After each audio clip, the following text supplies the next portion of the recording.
In the news tonight, the Cabinet approves new regulations for granting investors the Jordanian citizenship or residency.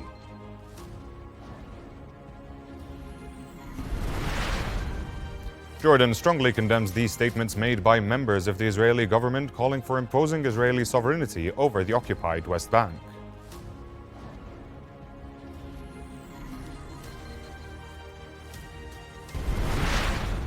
And the Jordan Armed Forces Arab Army evacuates 23 children from Gaza in the 6th humanitarian mission under Jordan Medical Corridor Initiative. Good evening.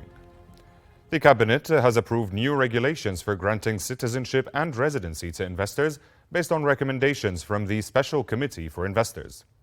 Under the new rules, investors can apply for Jordanian citizenship by investing at least 1 million dinars in shares of a local company, as long as they hold the investment for 3 years and complete the purchase within 4 months of approval. Citizenship can also be granted to investors who start new projects in productive sectors. To qualify, the required capital is 700,000 dinars in Amman or 500,000 dinars in other areas.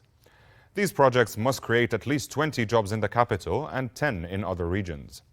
These decisions came during a session chaired by Prime Minister Jafar Hassan and are part of Jordan's ongoing efforts to attract foreign capital, boost job creation, and align policy with the country's economic modernization vision.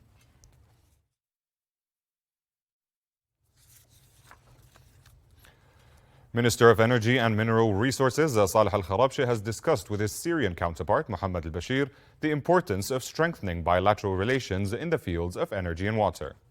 In a joint statement following expanded meetings, Al-Kharabshi said that the discussions focused on enhancing cooperation in supplying Syria with natural gas for electricity generation.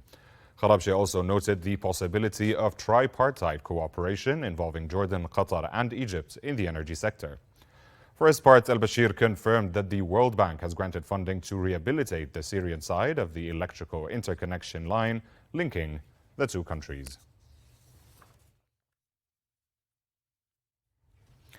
The Chief Public Prosecutor Naif Al-Samarat has issued a gag order prohibiting the publication of any information related to the case known as the alcohol poisoning case starting today.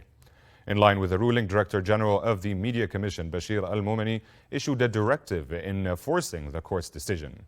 It prohibits the publication or republication of any information, photos, or videos related to the case or the investigation process.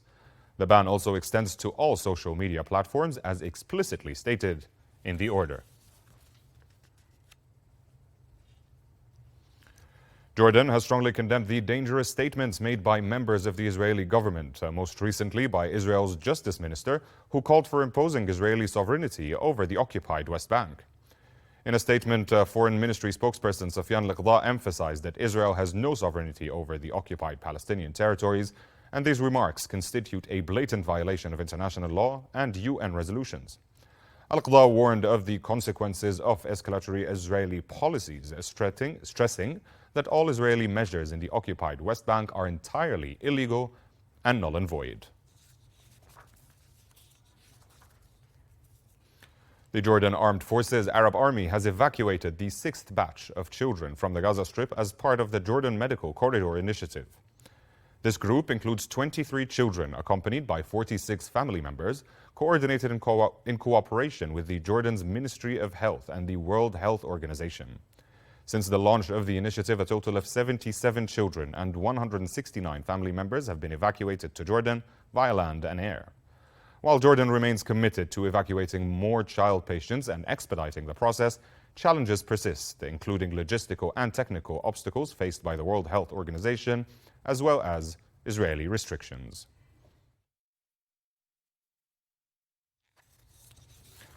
Gaza's health ministry said that Israeli attacks have killed 142 Palestinians and injured 487 in the last 24 hours.